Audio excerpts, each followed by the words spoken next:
Hi friends, welcome back to Jaya స్వంటిల్ అండి. ఈరోజు స్వీట్ మఖానా చేస్తున్నానండి. బెల్లం పాకం పెట్టి కావాల్సిన పదార్థాలండి. మఖానా కప్పు తీసుకున్నాం,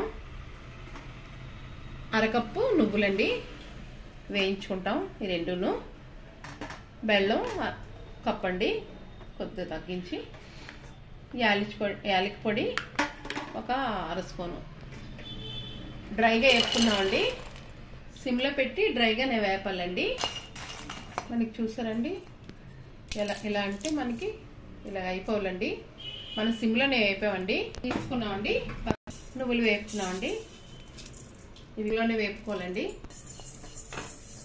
మనకి ఇలా వేగాలండి. నువ్వులు మంచి కలర్లో నువ్వులుగా తీస్తామండి. వేపించుకొని తీసుకున్నామండి. మన బెల్లం పాకం పెట్టుకుందామండి. కొద్దిగా వాటర్ వేసుకుంటున్నాం.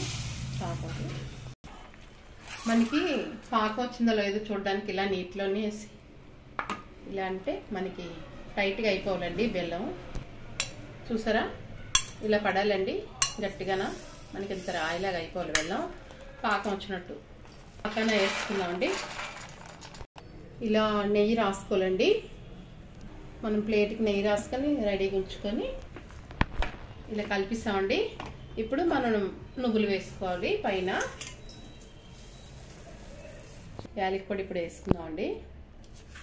వేపిస్తామండి. ఇప్పుడు తీసుకుంటున్నాము, ప్లేట్లోకి తీసుకుంటున్నామండి. మన మఖానా రెడీ అయిపోయిందండి. ఎమ్మిగా తినేయడమే, చాలా బాగుంటుంది. మన బెల్లం మంచిది కాబట్టి వడకపెట్టలేదండి. స్వీట్ మఖానా రెడీ అయిపోయిందండి. మనకి ఎంతో టేస్టీగా ఉంటుంది. ఒకసారి ట్రై చేయండి. మన ఇంట్లో ఎలా ఉందో కామెంట్స్ పెట్టండి, లైక్ చేయండి, షేర్ చేయండి, సబ్స్క్రైబ్ చేయండి. బాయ్ ఫ్రెండ్స్, నెక్స్ట్ వీడియో కలుద్దాం.